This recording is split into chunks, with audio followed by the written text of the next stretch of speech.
critical point is we need jobs in the House, and we don't really, by my observation, have anybody that can replace him. The House is just as important as the Senate. Well, thank you. I appreciate it. I'll take that. Thank you. I appreciate that. I haven't made the final decision. I've been as candid as saying I'm probably going to. I'm leaning that direction. I went from a maybe to a definite maybe. I mean, I'm trying to be as candid as I possibly can. Wife and I are going away next week, and then, you know, come football season here, September, October, we'll make some sort of decision. I think the point that is, that from my vantage point, and everybody's got their own viewpoint here, it's not intended to be a lifetime of service. I'm not the only person that can do this job. Being Senator Hatch is not the only person that can do that job. But at the same time, if you're going to pour all of your time and energy and effort, it is true that a senator has exponentially more ability to put a clog in the wheel and do things and make things happen than a member of the House. They're both critically important. They're critically important, but there are a lot of good people who can and will serve.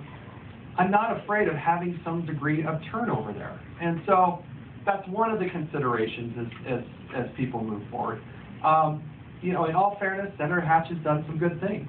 But there are a lot of things that I really do believe are problematic. I really do believe, and it's my own personal vantage point. I think he's part of the problem. I don't think he's part of the solution. That's what I believe. But if he does change, I don't think he's going to change. After 36 years, no. Without an election hanging over his head, I think we're going to go right back to the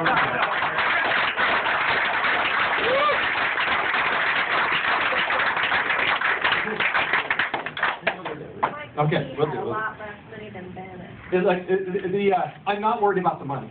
I don't care. I could care less. We know he spends more money. We know he's the big spender. I understand that.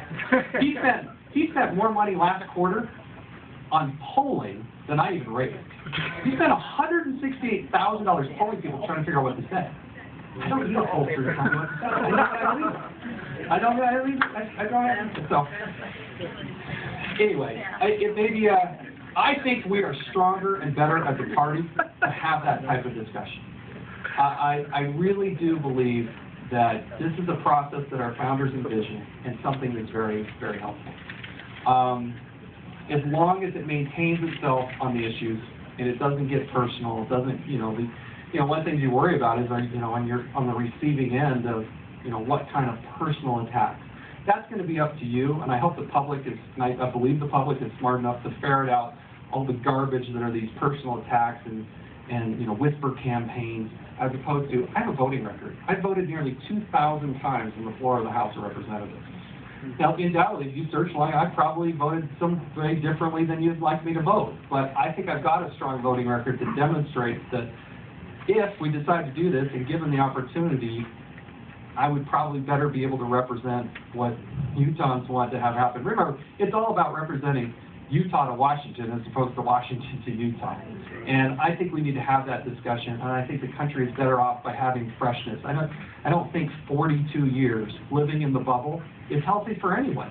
And I'll leave you with this. Remember what Senator Hatch said when he was candidate Hatch, right? What do you call a senator who's been in office for 18 years? You call him home. You call him home.